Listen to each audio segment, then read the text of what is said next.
बहुत ही आराम से तथ्य बताते हुए वो बोले, सदगुरु लगभग 70% से ज्यादा पोर्नोग्राफी है। तो पिछले 10 सालों में हम एक अभ्यास चला रहे हैं। अगर आप कुछ अश्लील भी देख रहे हो तब भी सदगुरु सामने आ जाएंगे।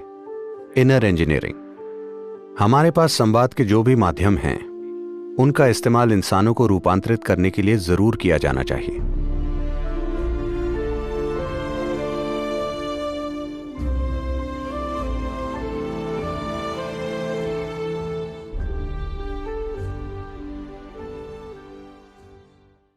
देखिए, सिनेमा का मतलब है आप बड़े पर्दे के बारे में सोच रहे हैं। ऐसा नहीं है कि वो एक संभावना नहीं है, पर प्रश्न ये है कि उसे जाकर देखेगा कौन। उसे व्यावसायिक रूप से सफल भी होना चाहिए। व्यावसायिक सफलता मतलब लोगों ने उसे देखा, ठीक है। एक बार ऐसा हुआ, ये 9-10 साल पुरानी बात है। मैं अमेरिका में था और एक व्यक्ति से बात कर रहा था जो एक विशेषज्ञ हैं इंटरनेट वगैरह के। मैं खुद कभी इंटरनेट पर जाकर कुछ सर्च नहीं करता, मेरे पास उन चीज़ों के लिए समय नहीं होता। तो मैंने उनसे पूछा, लोग क्या देखते हैं? हर कोई अपनी स्क्रीन की ओर देख रहा है, वो क्या देखते हैं? बहुत आराम से, बहुत ही आराम से तथ्य बताते हुए वो बोले, सदगुरु लगभग 70% से ज्यादा अश्लील चीजें। मैंने कहा क्या? वो बोले हाँ। मैंने कहा मैं इस बकवास में विश्वास नहीं करना चाहता। 70% अश्लील है, यह असंभव है। फिर मैंने कुछ और लोगों से पूछा, वो सभी बोले हाँ लगभग उतना ही है, शायद 65 या 70 होगा। और वो इसका इस्तेमाल और किन चीज़ों के लिए कर रहे हैं? कई अन्य चीज़ें हैं, ड्रग्स बेचने के लिए, हथियार बेचने के लिए। पर जिस चीज़ ने मेरे अंदर सबसे ज़्यादा घृणा पैदा की वो ये थी कि इंटरनेट पर हर साल 15 साल से कम उम्र के 16 लाख बच्चे बेचे जाते हैं। जब हम अपने बच्चों को बेचने लगे तो मनुष्यों के रूप में हम सबसे निचले स्तर पर गिर चुके हैं। इससे ज़्यादा नीचे नहीं गिरा जा सकता। जब हम अपने बच्चों को हर तरह की गुलामी में इस्तेमाल के लिए बेचने लगे तो इसका मतलब है हम नीचता की हद तक पहुंच गए हैं, इससे नीचे नहीं गिर सकते, है ना? तब मैंने तय किया कि मैं इंटरनेट पर जाऊंगा।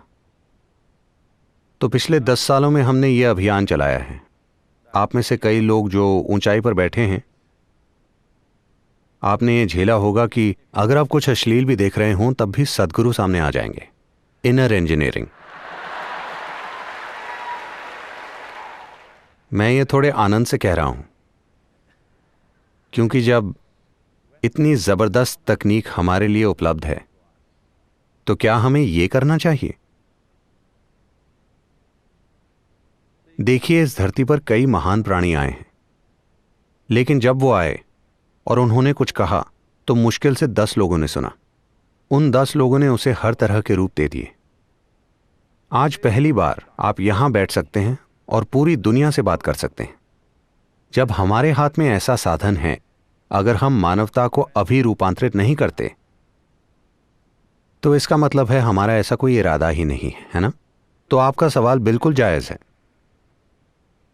लेकिन क्या हमारे नेचुरल स्टार अध्यात्म पर एक फिल्म बनाएंगे? बायोपिक सदगुरु।